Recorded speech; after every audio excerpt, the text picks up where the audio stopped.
राधे राधे प्रिय साथियों, मैं हूं आपका इष्ट फ्रेंड विष्णु शास्त्री। आप सभी का तहे दिल से स्वागत करता हूं आपके इस YouTube चैनल में। और आज की इस विशेष एपिसोड में हिंदू धर्म में सभी देव देवताओं की पूजा अर्चना के साथ उनकी परिक्रमा का भी बहुत महत्व बताया गया है। अपने दक्षिण भाग की ओर चलना या गति करना परिक्रमा कहलाता है। परिक्रमा में जो व्यक्ति का दाहिना अंग है वो देवताओं की ओर होता है। हमेशा ध्यान रखें कि परिक्रमा सदैव अपने दाएं हाथ की ओर से प्रारंभ करनी चाहिए, क्योंकि देवीय शक्ति के आभामंडल की गति दक्षिणावर्ती होती है। बाएं हाथ की ओर से परिक्रमा करने पर देवीय शक्ति के आभामंडल की गति और हमारे अंदर विद्यमान परमाणुओं में टकराव पैदा होता है, जिससे हमारा तेज नष्ट हो जाता है। जबकि दाएं हाथ की ओर से परिक्रमा करने पर उसे देवी देवता की कृपा आसानी से प्राप्त होती है। आइए जानते हैं हिंदू धर्म में परिक्रमा किस अनुसार करनी चाहिए। प्रगतम दक्षिणमिति परदक्षिणम के अनुसार अपने दक्षिण भाग की ओर से गति करना परदक्षिणा कहलाता है। परदक्षिणा में व्यक्ति का दाहिना अंग देवताओं की ओर होता है। इसे परिक्रमा के नाम से प्राय जाना जाता है।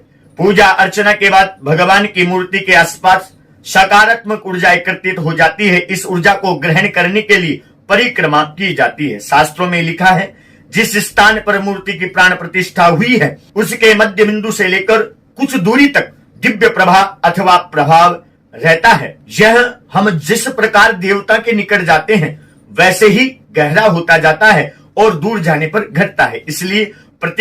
इसलिए भगवान की प्रतिमा के निकट परिक्रमा करने से देवीय शक्ति के ज्योतिर्मंडल से निकलने वाले तेज की सहज ही प्राप्ति हो जाती है। आइए जानते हैं हमको परिक्रमा किस अनुसार करनी चाहिए। देव मूर्ति की परिक्रमा सदैव दाएं हाथ की ओर से प्रारंभ करनी चाहिए, क्योंकि देवीय शक्ति की आभामंडल की गति दक्षिणावर्ती होती है। बाएं हाथ की ओर से परिक्रमा करने पर देवीय शक्ति के ज्योतिर्मंडल की गति और हमारे अंदर विद्यमान परमाणु से टकराव पैदा होता है, जिससे हमारा तेज नष्ट हो जाता है। जाने अनजाने में की गई उल्टी परिक्रमा का हमेशा हमें दुष्परिणाम प्राप्त होता है। आइए जानते हैं किस देवता की कितनी परिक्रमा हमें करनी चाहिए। वैसे तो सामान्यतः सभी देवी देवताओं की एक ही परिक्रमा की जाती है, परंतु शास्त्रों के अनुसार अलग अलग देवी देवताओं के लिए अलग अलग परिक्रमा और अलग अलग संख्या निर्धारित की गई है। ऐसे इस संबंध में धर्मशास्त्रों में कहा गया है कि भगवान की परिक्रमा करने से अक्षय पुण्य की प्राप्ति होती है और इससे हमारे पाप भी नष्ट हो जाते हैं। सभी देवी देवताओं की परिक्रमा के संबंध में अलग अलग नियम बताए गए हैं। महिलाओं के द्वारा वट वृक्ष की परिक्रमा करना सौभाग्य का सूचक होता है। शिव जी की आधी परिक्रमा की जाती है। शिव जी की परिक्रमा करने से बुरे ख्यालात और अनगढ़ सपनों का खात्मा होता है। भगवान शिव की परिक्रमा करते समय अभिषेक धार को आप लांघकर नहीं वहीं पे देवी माँ की एक परिक्रमा करनी चाहिए। श्री गणेश जी और हनुमान जी की 3 परिक्रमा करने का विधान है। गणेश जी की परिक्रमा करने से जो भी आपके मन में सोची हुई कल्पनाएं हैं वो पूरी होती है। गणेश जी के विराट स्वरूप का मंत्र का विधिवत ध्यान करने पर और उनके द्वारा उनके नाम मंत्र का स्मरण करके उच्चारण करके यदि हम परिक्रमा लगाते हैं तो जो भी हमारे कार्य हैं वह सिद्ध होने लगते हैं। भगवान विष्णु जी एवं उनके सभी अवतारों की 4 परिक्रमा करनी चाहिए। विष्णु जी की परिक्रमा करने से हृदय परिपुष्ट और संकल्प ऊर्जावान बनकर सकारात्मक सोच की ओर वृद्धि करते हैं। सूर्य मंदिर की 7 परिक्रमा करने से मन पवित्र और आनंद से भर उठता है। वहीं बुरे और कड़वे विचारों का विनाश होकर श्रेष्ठ विचार हमारे मन में पोषित होते हैं। हमें भास्कराय मंत्र का भी उच्चारण करना चाहिए, जो कई रोगों का नाशक है। जैसे हम सूर्य को अर्घ देते हैं, सूर्य को अर्घ देकर ओम भास्कराय नमः मंत्र का जप करना चाहिए। देवी के मंदिर में महज एक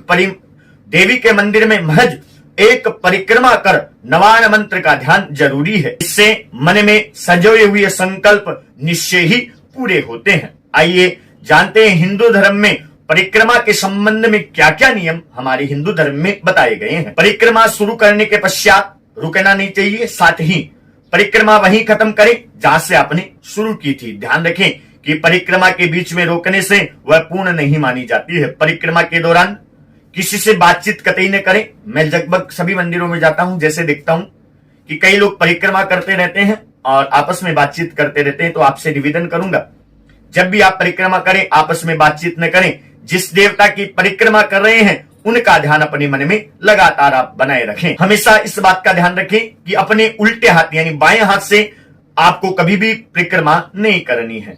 इस प्रकार देवी देवताओं की परिक्रमा विधिवत करने से जीवन में हो रही उथल पुथल व समस्याओं का समाधान हो जाता है। इस प्रकार सही परिक्रमा करने से पूर्ण लाभ की प्राप्ति होती है। शनिदेव की 7 परिक्रमा करने का विधान है। पीपल को बहुत ही पवित्र मानते हैं। इस पर 33 करोड़ देवी देवताओं का वास माना जाता है।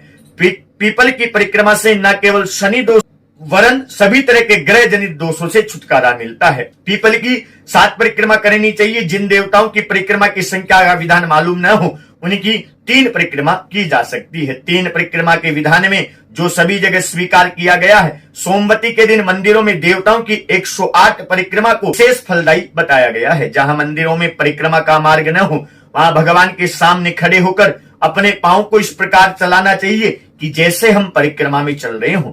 परिक्रमा में हाथ जोड़कर उनके सामने किसी भी मंत्र का जप करते हुए रहना चाहिए। परिक्रमा लगाते हुए देवता की पीठ की ओर पहुंचने पर रुककर देवता को नमस्कार करके ही पुनः परिक्रमा को आगे प्रारंभ करना चाहिए। प्रिय साथियों, ये थी परिक्रमा से संबंधित संपूर्ण जानकारी। आशा करता हूं ये वीडियो आपको पसंद आया होगा। यदि आपने दैनिक राशिफल के वीडियो को अभी तक नहीं देखा है तो उसे जाकर बिल्कुल देख लीजिए। चैनल को सब्सक्राइब नहीं किया है तो चैनल को सब्सक्राइब भी कर लीजिए। साथ में बेल आइकन को प्रेस करना बिल्कुल ना भूलें, जिससे इस चैनल की आने वाली वीडियो आप सबसे पहले देख पाएं। वीडियो को अभी तक लाइक नहीं किया तो वीडियो को प्लीज लाइक कर दीजिए। वीडियो को लाइक करने के आपके कोई पैसे नहीं लगते। जय जय श्री राधे, जय श्री श्याम।